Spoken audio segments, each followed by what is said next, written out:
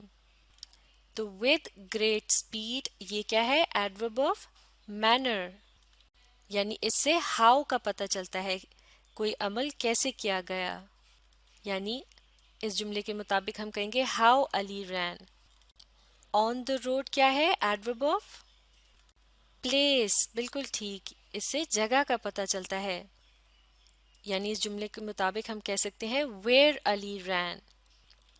اور ان the morning یہ کس قسم کا فریز ہے؟ یہ ہے ایڈورب آف ٹائم. اس جملے کے مطابق اس سے پتہ چلتا ہے when علی ran، یعنی وہ کب بھاگا. تو ایڈورب آف مینر سے کیا پتہ چلتا ہے؟ how، یعنی کوئی عمل کیسے کیا گیا. اور ایڈورب آف پلیس سے کیا پتہ چلتا ہے؟ اس سے where کے متعلق پتہ چلتا ہے، یعنی کہاں، کوئی بھی عمل کہاں کیا گیا. اور ایڈورب آف ٹائم سے کیا پتہ چلتا ہے؟ اس سے پتہ چلتا ہے when، یعنی کب، کوئی بھی عمل کب کیا گیا. چلیے اب ایڈورب فریز سے متعلق مشق کرتے ہیں، مل کر پڑھتے ہیں کہ کیا کرنا ہے. Replace the following underlined adverbs by an adverb phrase. تو یہاں یہ کہا جا رہا ہے کہ دیے گئے جملوں میں ایڈوربس کو انڈر لائن کر دیا گیا ہے اور ہم نے انہیں ایڈورب فریزز سے تبدیل کرنا ہے. یعنی ہم نے ہر ایڈورب کی جگہ اس سے ملتی جلتی ایک ایڈورب فریز لکھنی ہے. تو مل کر شروع کرتے ہیں. نمبر 1 آپ ہی پڑھیے.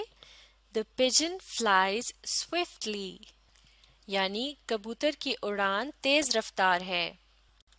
تو اب ہم نے اس جملے میں swiftly یعنی تیز رفتاری کے لفظ کی جگہ ایک ایڈورب فریز استعمال کرنی ہے. اس کا آسان طریقہ یہ ہے کہ اس لفظ کے مطلب کا پتہ لگایا جائے. swiftly کا مطلب ہوتا ہے with great speed، یعنی تیز رفتاری کے ساتھ. تو اب اگر اسے ہم اس جملے میں استعمال کریں تو یہ ہو جائے گا The pigeon flew with great speed، یعنی کبوتر تیز رفتاری کے ساتھ اڑا. تو اس طرح ہم نے swiftly کے ایڈورب کو with great speed کی ایڈورب فریز سے ریپلیس کر دیا ہے. اب مل کر پڑھتے ہیں اگلا جملہ. Number 2 He built his house there، یعنی اس نے وہاں گھر بنایا. معاف کیجیے گا، اس کا ترجمہ ہوگا اس نے وہاں اپنا گھر بنایا. تو اب there کے لفظ کو ہم نے ایک ایڈورب فریز سے ریپلیس کرنا ہے. تو یہاں کیا الفاظ آئیں گے؟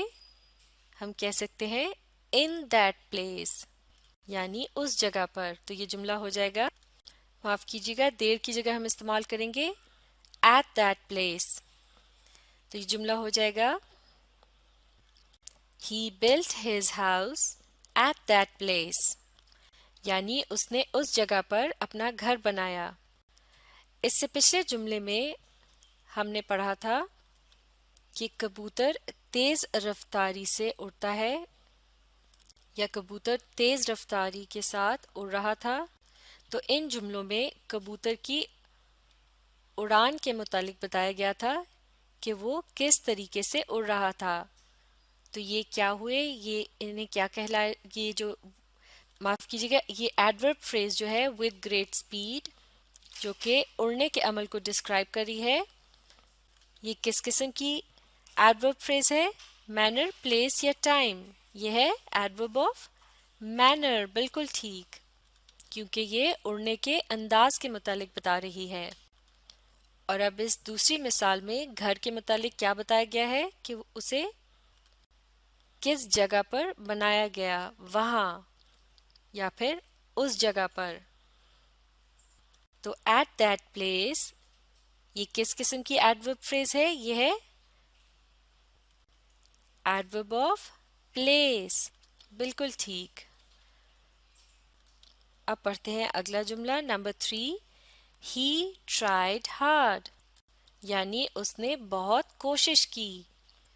اب ہم نے hard کے ایڈورب کی جگہ ایک ایڈورب فریز استعمال کرنی ہے، تو یہ کیا ہوگا؟ اس کی جگہ ہم کہہ سکتے ہیں with a great deal of effort. تو اس طرح یہ جملہ ہو جائے گا he tried with a great deal of effort.